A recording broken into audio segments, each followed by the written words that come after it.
Olá, sabe aquela história de que fé e razão não se misturam, que são como água e óleo? E aquela ideia, bem comum até, de que para ter fé é preciso meio que desligar o cérebro? Bom, será que é isso mesmo? Então, vamos direto ao ponto. A pergunta que não quer calar. Afinal, a fé exige que a gente desligue o cérebro? Olha, contrariando o que muita gente pensa por aí, a resposta que a tradição católica dá para isso pode, e eu digo pode, surpreender. E para a gente entender bem essa resposta, nosso caminho vai ter 5 paradas. Primeiro, a gente vai questionar essa ideia de que fé e razão são inimigas. Depois, a gente vai ver o papel fundamental da filosofia nisso tudo. Na sequência, vamos quebrar aquele velho mito de uma briga entre a fé e a ciência, a peça-chave para juntar tudo isso, o conceito de Deus como logos. E para fechar, a gente termina com uma ideia super poderosa: crer para compreender. Beleza, então vamos mergulhar de cabeça nisso. Essa noção de que a fé é, de alguma forma, inimiga da inteligência, bom, isso não tem nada a ver com o que a igreja ensina. Muito pelo contrário, ela combate essa ideia com força. E essa ideia, sabe, de que a razão não serve para nada, ou que até atrapalha a fé, isso tem nome, tá? Chama-se fideísmo.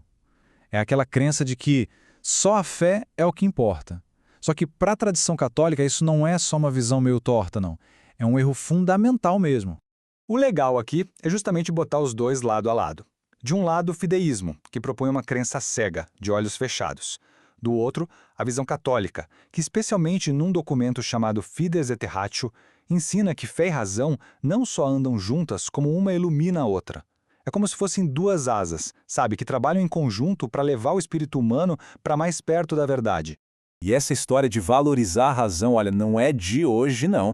Isso está lá no fundo, bem enraizado na tradição da igreja. E o grande nome por trás disso, o craque desse time, é ninguém menos que Santo Tomás de Aquino. Para o Tomás de Aquino, a filosofia não era uma ameaça de jeito nenhum. Pelo contrário, era uma ferramenta e das mais importantes. Ele entendia a teologia como uma ciência superior, que usa os princípios da filosofia, da razão, para conseguir aprofundar o entendimento da revelação divina. E essa citação dele é simplesmente genial. Resume tudo. A fé não apaga a nossa capacidade de entender o mundo.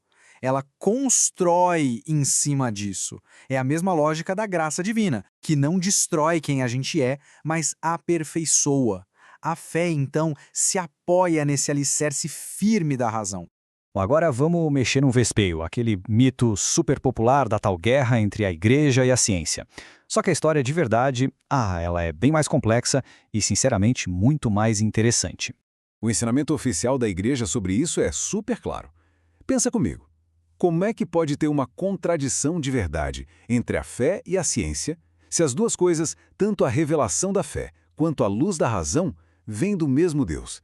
Não faz sentido, né? Como o próprio catecismo diz, uma verdade não pode contradizer outra verdade. E a história está aí para provar. Muitos dos gigantes, dos pais da ciência moderna, eram homens de uma fé imensa. O Kepler, por exemplo, dizia que buscava entender os pensamentos de Deus. O Galileu falava que a natureza era como um segundo livro escrito por Deus. E o Newton? Ele viu o universo como uma obra de um grande engenheiro. A fé para eles não era um freio, de jeito nenhum. Era o combustível para a busca científica deles. E agora a gente chega no coração da coisa toda, no ponto que amarra de vez a fé e a razão. É a ideia de que Deus não é uma força qualquer, arbitrária, mas sim o Logos, a própria razão divina. Essa palavra grega, logos, é de uma riqueza incrível. Tenta pensar nela como tudo isso junto. Palavra, razão, sentido, princípio que organiza tudo, tudo ao mesmo tempo. No cristianismo, o Logos é isso, a razão divina que criou o universo. A inteligência que não só deu o pontapé inicial em tudo, mas que continua sustentando o sentido de tudo que existe. Então, aqui está o pulo do gato. Se Deus é o Logos, ou seja, a própria razão, o sentido por trás de tudo, então ter fé nele não é um salto no escuro, um ato cego. Muito pelo contrário, é o ato máximo de confiança de que o universo é racional, de que ele tem um sentido. É, no fundo, uma aposta na inteligência que serve de base para toda a realidade. Com isso tudo em mente, fica bem claro, né? A fé não é um beco sem saída para a razão. Longe, longe disso. Ela funciona mais como a chave na ignição, sabe? É o ponto de partida para a gente buscar uma compreensão ainda mais profunda de tudo. E olha, ninguém resumiu essa parceria melhor que Santo Agostinho. Eu creio para compreender e compreendo para melhor crer. Viu só? Não é uma escolha de ou um ou outro. É um ciclo, um movimento que não para. A crença abre a porta para o entendimento. E esse entendimento, quando chega, fortalece e aprofunda ainda mais a fé.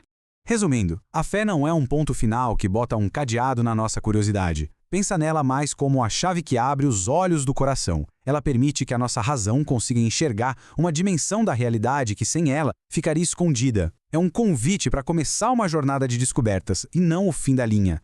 E tudo isso nos deixa com uma pergunta final, mas uma pergunta daquelas bem grandes. Se o universo não é só um acidente, um caos sem sentido, mas sim o resultado de uma razão criadora, se a realidade, no fundo, tem um porquê, então qual é o nosso papel? Como seres que também têm razão dentro dessa história toda?